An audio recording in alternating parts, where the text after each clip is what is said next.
Cinderella's Story.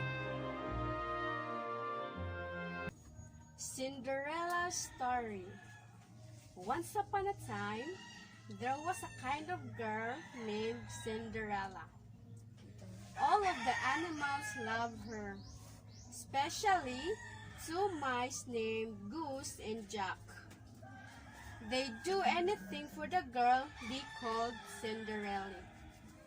Cinderella lived with her stepmother and her two stepsisters, Anastasia and Griselia. They were very mean to Cinderella, making her work all day cleaning, sewing, and cooking. She tried her best to make them happy.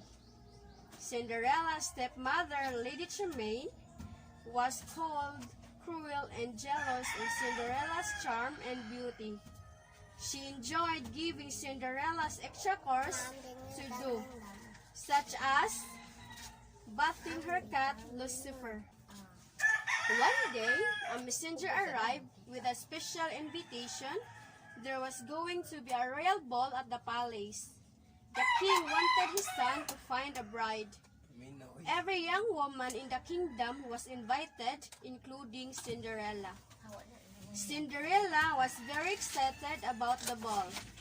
In the attic, she found a dress that has belonged to her mother. It was a bit old-fashioned, but Cinderella could make it beautiful. Lady Tremaine didn't want Cinderella to go to the ball. She wanted the prince to meet Anastasia and Griselia. Maybe he would marry one of them. Lady Tremaine kept Cinderella busy with chores that would take all night to finish. While Cinderella was working, the mice and birds fixed her dress. They added ribbons and bread and beds that the two stepsisters had thrown away. Working together, the animals turned a simple dress into a fabulous gown. Cinderella was overjoyed when she saw the dress. Now she could go to the ball. "Oh, thank you so much," Cinderella said to Gus, Jack, and the birds. When the stepsisters saw their old ribbons and beds on Cinderella's dress, they flew into a rage. They ripped the dress and pulled off the beds. Lady Tremaine didn't stop them. Cinderella's dream of going to ball was through.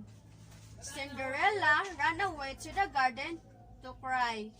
Suddenly, her fairy godmother appeared. With a wave of her wand, she turned a pumpkin into an elegant coach. Cinderella could now go to the ball, but her dress was still ruined. "Babidi-bibidi-boo," said the fairy godmother, waving her wand again.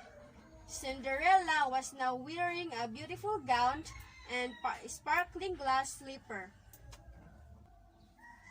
But all of this came without warning. When the clock struck midnight, the magic spell would wear off. At the ball, Prince Charming couldn't take his eyes off Cinderella. The orchestra played, and the prince began to dance with a wonderful girl whose name he still didn't know. For Cinderella, the night was a dream come true. Before too long, the clock began to strike midnight. "Goodbye," Cinderella said, hurrying away. "Come back," called the prince. "I don't even know your name," as Cinderella fled. One of her glass slippers came off. The prince sent the duke to find the girl who fit the glass slipper.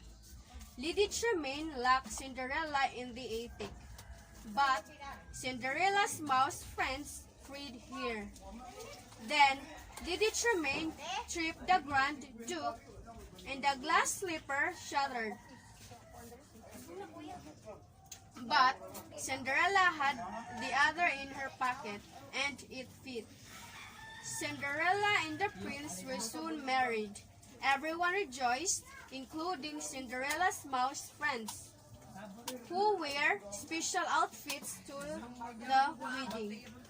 Filled with joy, Prince Charming and Cinderella live happily ever after. The